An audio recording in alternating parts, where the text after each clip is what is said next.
The Nova Scotia RCMP have provided an update in the search for missing children Lilly and Jack Sullivan. The siblings have been missing for more than 5 months now, and the CBC's Mark Harkisol is tracking the latest. So, Mark, weeks ago, the Mounties said they were deploying cadaver dogs in their search. What was the result of that effort? The result, Andrew, is the same result that we've seen for the last 5 months now. There is no sign of 6-year-old Lilly and 4-year-old Jack Sullivan at this point. This press release issued by the RCMP this morning was more just sort of an update because this case is of such high public interest. It was an update to show where we are now in the investigation.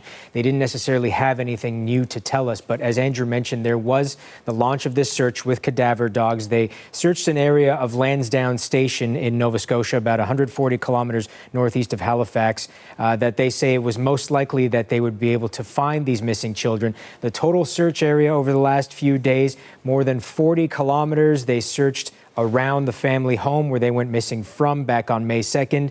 Trails in the area, an area where a pink blanket belonging to Lilly Sullivan had been found the day they disappeared.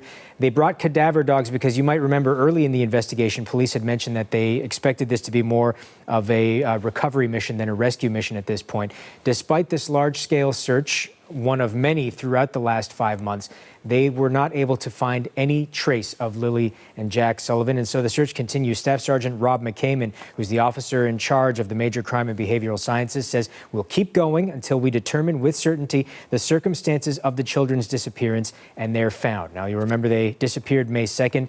The initial investigation touched off a large-scale grid search, which spanned more than 8.5 square kilometers, involved over 160 ground search and rescue volunteers, dogs, drones. This has been a full-scale search for the last 5 months, Andrew, but not a sign of these children at this point. Police say they have investigated over 860 tips from the public and gone through more than 8,060 various surveillance video files with no sign of these children. Now, the reason they brought in cadaver dogs, again, with the idea of perhaps they would find human remains, they're saying that just because these two specialized cadaver dogs didn't necessarily find anything does not mean that there are not human remains in the search area. It could just be that the distinct odor that they're looking for does not exist or no longer exists. So, you know, disheartening to hear things like that, but at the same time, police are not ruling anything out at this point. They are, quote, investigating all possible scenarios, and as I said, the investigation continues. All right, Mark, thank you. CBC's Mark Harkisol.